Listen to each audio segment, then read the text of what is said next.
Olá! Vamos agora começar a cuidar do fruto do nosso trabalho dentro de um laboratório. Das nossas atividades experimentais, nós fizemos uma série de etapas, todas com segurança, conforme vimos nas aulas anteriores, mas independentemente da nossa conduta, nós geraremos resíduos químicos. Esses resíduos químicos devem ser tratados, então, no final de um experimento ou no final de um conjunto de aulas. E passaremos a ver agora como cuidar destes resíduos. Em primeiro lugar, nós vamos definir o que é um resíduo químico. Um resíduo químico, então, pode ser definido como um material, uma substância, um objeto ou um bem descartado resultante de atividades humanas em sociedade, a cuja destinação final se procede, se propõe proceder ou se está obrigado a proceder, seja no estado sólido ou no estado semissólido, bem como também gases que estejam contidos ou líquidos que estejam contidos em recipientes. E, por alguma razão especial, nós temos que cuidar deste material. Essa definição ela é dada na Política Nacional de Resíduos Sólidos. A Política Nacional de Resíduos Sólidos ela vai definir também o que é um rejeito, sendo que ela vai dizer que um rejeito é todo resíduo para o qual eu não tenho uma solução técnica para tratamento. Dentro de um laboratório, nós geraremos resíduos e rejeitos químicos e utilizaremos aqui sempre a expressão resíduos para facilitar a nossa comunicação, mas veremos que em alguns casos nossos resíduos são na realidade rejeitos. Nós precisamos definir também o que é um resíduo químico, sendo que existem uma série de resoluções que vão definir resíduo químico como qualquer resíduo que contenha substâncias químicas que podem apresentar risco à saúde pública ou risco ao meio ambiente. Em função disso, nós precisamos cuidar para que estas consequências não ocorram e o que dá essa característica ao resíduo é o fato dele ter alguma característica de inflamabilidade, corrosividade, reatividade ou toxicidade. Bom, se nós vamos gerenciar resíduos, então, nós precisamos de uma série de etapas que temos que seguir, que estão correlacionadas ao tratamento e ao fluxo do resíduo após a geração do mesmo.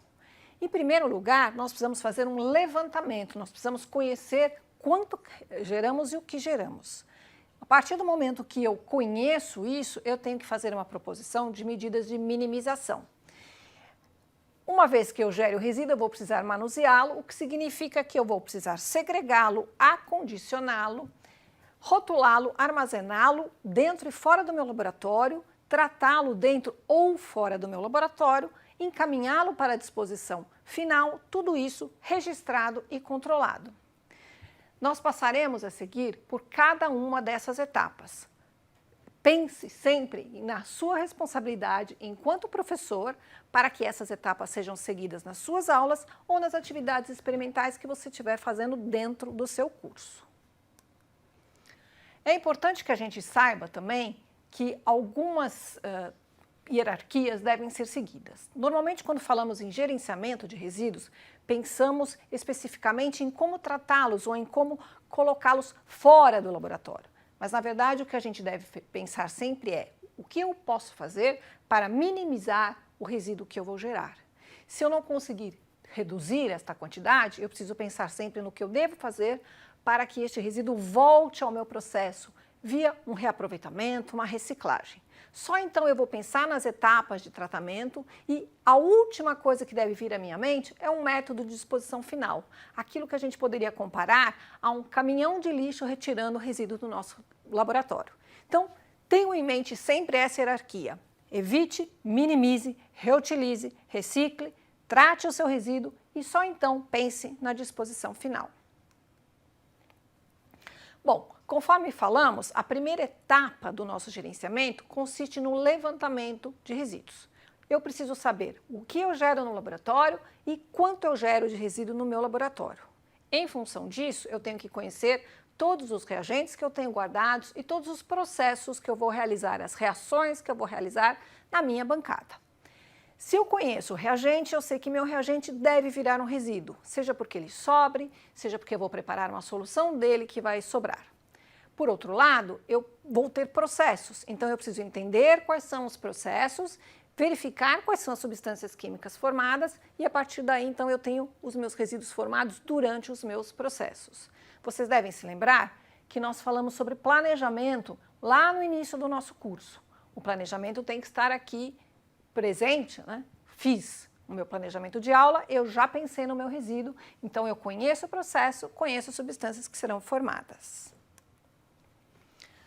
Bom, além de conhecer os meus resíduos que eu gero em processos, eu também tenho que olhar para o meu laboratório e conhecer quais são os resíduos que eu já tenho lá. É muito comum quando a gente inicia a nossa vida profissional numa escola, né, pensando especialmente em ensino médio, quando a gente vai dar uma aula de química, que a gente encontra laboratórios que estão sem uso há vários anos e por isso tem armazenados uma série de materiais, às vezes sem identificação, às vezes que não serão úteis para as nossas práticas e que a gente precisa então já descartar para deixar um ambiente de trabalho seguro e limpo.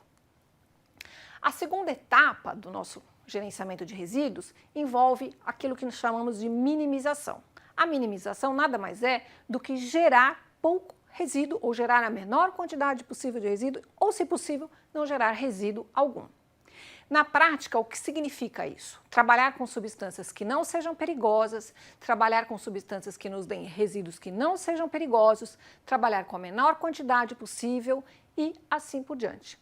Temos disponíveis diversas reações que podem ser usadas, por exemplo, para demonstrar uma precipitação para nossos alunos. Um exemplo é uma precipitação que usa chumbo, que forma cristais amarelos, visualmente muito bonitos.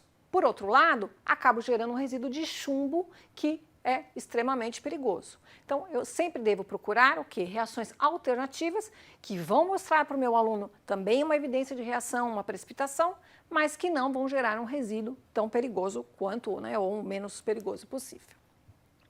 A próxima etapa do nosso gerenciamento de resíduo diz respeito à segregação. Então, eu fiz o levantamento, eu adotei medidas de minimização, mas eu ainda gero alguma coisa. Tudo aquilo que eu gerar precisará ser segregado. Quando eu segregar os meus resíduos, eu vou levar em consideração uma série de aspectos. Tá? Por exemplo, eu vou pensar na periculosidade do meu resíduo, eu vou separar tudo que é perigoso do que é não perigoso, vou pensar no estado físico dele, sólidos serão separados de líquidos e de gases, eu vou pensar na incompatibilidade química deles, tudo aquilo que for incompatível não pode ir para o mesmo frasco. Vou pensar também no que eu vou fazer, se é um resíduo que eu vou reaproveitar, ele tem que estar separado para que eu possa realmente reaproveitá-lo, nos tratamentos que eu posso aplicar no meu laboratório e nos métodos de disposição também. Como citamos, então, eu vou ter, em primeiro lugar, a etapa de segregação. E eu tenho que separar o que é perigoso do que é não perigoso. Quem diz para mim se um resíduo é perigoso ou não é a NBR 10.004, uma norma que vocês têm no material de apoio de vocês, que vai classificar os resíduos em função de uma série de critérios. E essa norma dirá que um resíduo é perigoso toda vez que ele for ou tóxico, ou inflamável, ou corrosivo, ou patogênico, ou reativo. E ela também vai dizer que um resíduo é não perigoso se ele não tiver essas características citadas anteriormente e eu poderei ter aí aqueles não perigosos que são inertes ou não inertes, mas que não serão tão importantes para o nosso gerenciamento. O que devemos olhar primordialmente são aqueles que são considerados perigosos. Além de saber o que é perigoso ou não perigoso, é importante que a gente tenha em mente o que nós podemos ou não descartar na rede de esgoto, aquilo que a gente chama de descartar na pia do laboratório. Nós temos uma série de resoluções, como a resolução CONAMA 357, a 430, ou uma norma, né, que vai nos dizer quanto e o que eu posso descartar na rede de esgoto. Então, quais são os cátions, os ânions, em que concentração eles estão. É importante saber que existem legislações que dependem do local onde você está. Né? Essas três primeiras elas são federais, mas nós temos também as legislações estaduais e municipais. Então, atente-se a isso para que você siga toda a legislação pertinente ao descarte dos seus materiais. Uma vez que eu sei o que é perigoso, o que é não perigoso, eu vou trabalhar com o quê? Eu preciso cuidar dos resíduos perigosos e depois eu vou continuar a minha segregação. pelo estado físico, então separar sólidos, líquidos de gases, pela compatibilidade química, conforme já vimos na reação anterior, nas aulas anteriores, né, aquilo que é incompatível tem que ser segregado, no uso, tratamento e disposição final. Segreguei o meu resíduo, ele terá que ser acondicionado. O que significa isso? Que eu vou colocá-lo dentro de um frasco que tem que seguir uma série de critérios. Eu preciso pensar nessa hora nos tipos de recipientes que eu vou utilizar, no limite, né, cuidar sempre para não encher demais o meu recipiente, na vedação desse recipiente, na incompatibilidade química do meu produto, né, do meu resíduo com esse recipiente e ainda na resistência física, ele não pode quebrar facilmente. Eu preciso pensar também que eu devo rotular o meu frasco, ele deve estar sobre bandejas de contenção, em áreas determinadas de armazenamento, então quando eu vou escolher o meu frasco, eu preciso pensar aonde eu vou guardá-lo para que ele tenha um tamanho compatível com aquela área. Eu vou transportar esta embalagem em diversos momentos, então eu preciso saber quem vai ou como eu vou transportar isso para respeitar o peso em relação à pessoa que vai carregar e também tenho que pensar nos tipos de tratamento que eu vou fazer, porque às vezes eu posso escolher, né, uma embalagem que não vai ser compatível com o tratamento ou que vai encarecer o meu tratamento.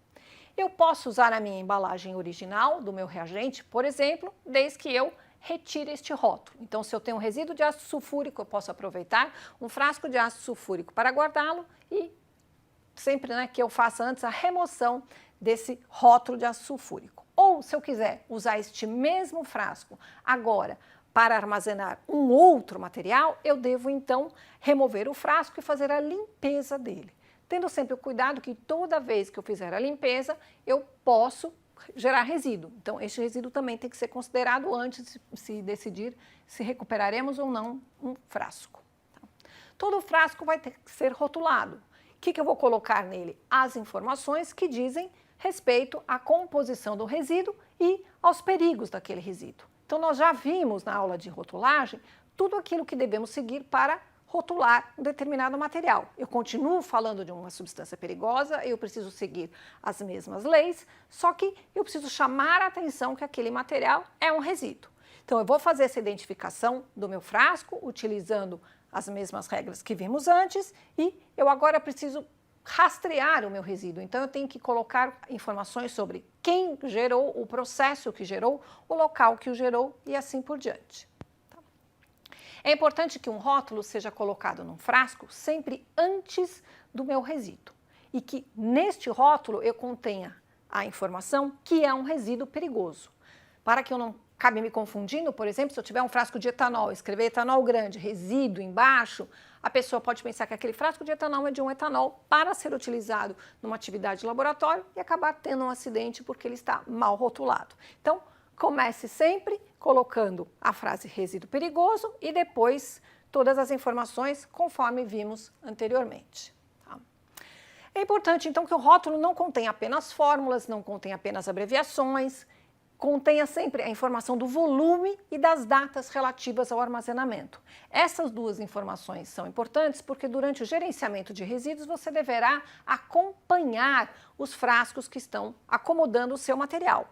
E se você observar, por exemplo, que você tinha um frasco que continha 5 litros e que agora só tem 4, você deve procurar eventualmente aí por vazamentos. Ou se eu tenho lá um produto que se decompõe com o tempo, que pode formar substâncias mais perigosas com o tempo, conforme nós vimos na nossa aula de armazenamento, eu preciso monitorar para ter certeza que aquele material não se decompôs e não se transformou, então, num material mais perigoso do que eu tinha antes.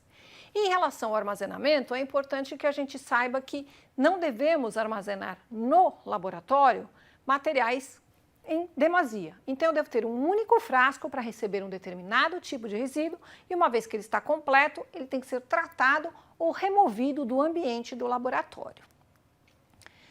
Uma vez que eu tenho uma determinada quantidade de resíduo, eu vou precisar tratá-lo. Esta prática pode ser feita pelo seu aluno durante a aula, ao final da aula, ou ela pode ser feita depois por um técnico ou pelo próprio professor do curso. Tá? O que é importante é que eu saiba que eu vou ter que escolher algum método para fazer o tratamento do meu resíduo, preferencialmente dentro do laboratório, para evitar acúmulos de materiais e para evitar também custos elevados na contratação de um tratador externo. Uma vez que eu tenho, né, que fazer esse tratamento no laboratório, o meu problema está resolvido. Se eu não conseguir, eu vou ter uma etapa aí de transporte. O meu resíduo vai sair do laboratório e vai para um local de armazenamento temporário, de armazenamento externo. Eu preciso pensar, então, nesta hora, no volume que eu tenho que transportar, na minha embalagem que deve estar íntegra e com todas as informações nela aderidas por um rótulo. Quando eu fizer esse transporte, eu tenho que fazer uso dos EPIs, conforme vimos anteriormente, ter próximo a mim kits para conter possíveis derramamentos e em determinadas rotas e horários que não conflitem com o local onde eu estou. Por exemplo, numa escola, eu não devo fazer o transporte de resíduos próximo ao horário de entrada, saída ou nos intervalos de aula. Eu terei, nesse caso, uma circulação muito grande de pessoas que acabarão interferindo ou podendo causar um acidente, né, no meu transporte ali, vou derrubar, vou ter uma série de pessoas em volta e assim por diante. Eu posso ter, né, uma vez que eu não consigo tratar o meu resíduo no laboratório, um local de armazenamento externo, que vai ser uma área destinada para armazenar temporariamente o meu material até que uma empresa venha retirá-lo para um tratamento externo. É importante que esta área seja afastada, ela não pode estar grudada, por exemplo, parede com laboratório, com escritório, que ela seja suficiente para armazenar aquele resíduo que eu gero no mês, num semestre, num ano, vai depender então lá do meu levantamento, que o acesso a essa área seja controlado e que eu possa me movimentar para visualizar estado de rótulos, estado de frascos, se eu tenho ou não vazamento. Então, eu preciso percorrer aí alguns caminhos, eu não posso ter uma área onde eu empile tudo lá no fundo e eu não vou ter acesso aos meus materiais.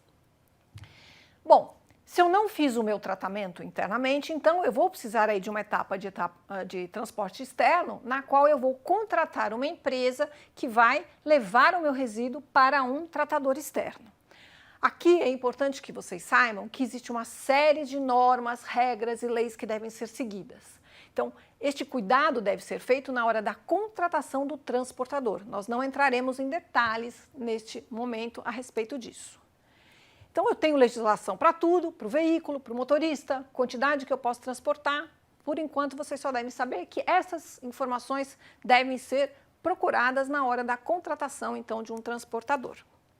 E, por fim, eu tenho aí a possibilidade de mandar o meu resíduo para uma série de tratamentos externos. Quem vai me dizer o meu tratamento, né, o tratamento que eu tenho que contratar, vai ser aquela empresa que eu vou ter disponível no mercado, juntamente com a qualidade, né, com aquela característica que eu vi do meu resíduo na hora de fazer o meu levantamento. Então, o que eu tenho disponível no mercado? Eu posso ter aí uma incineração, eu posso ter um aterro, né? E eu mandar para um local ou outro vai depender, então, das características qualitativas e quantitativas do meu resíduo. Aí eu vou ver no mercado quais são as empresas que prestam esse serviço, vejo como é que são as instalações, peço licenças, uma série de documentos, peço um licenciamento no estado de São Paulo para a CETESB e, por fim, então, eu vou poder encaminhar meu resíduo para reutilização, ou para reciclagem, ou para um tratamento térmico, que seria incineração ou coprocessamento. Existe ainda a possibilidade de estabilização e solidificação, ou uma estação de tratamento de efluente, e assim por diante, lembrando que isso sempre depende da característica dos meus resíduos. Tá? Em último caso, se eu não puder tratar o meu resíduo, ou seja, se eu tiver de fato um rejeito na minha mão, a única coisa que eu poderei fazer com este material é encaminhá-lo para um aterro industrial. Novamente, eu tenho que fazer uma contratação que está relacionada a órgão ambiental, uma série de legislações que eu devo seguir, mas é a única coisa que eu posso fazer toda vez que eu tiver um rejeito em minhas mãos. Tá? É importante lembrar que todas essas etapas têm que estar registradas e controladas. O gerenciador de resíduos ele deve ser capaz de mostrar que ele fez o gerenciamento correto em caso de uma fiscalização ou de qualquer problema que houver com produtos semelhantes aos gerados no local onde trabalhamos, né, para que a gente comprove, então, que seguiu os procedimentos corretos e não causou nenhuma contaminação ambiental.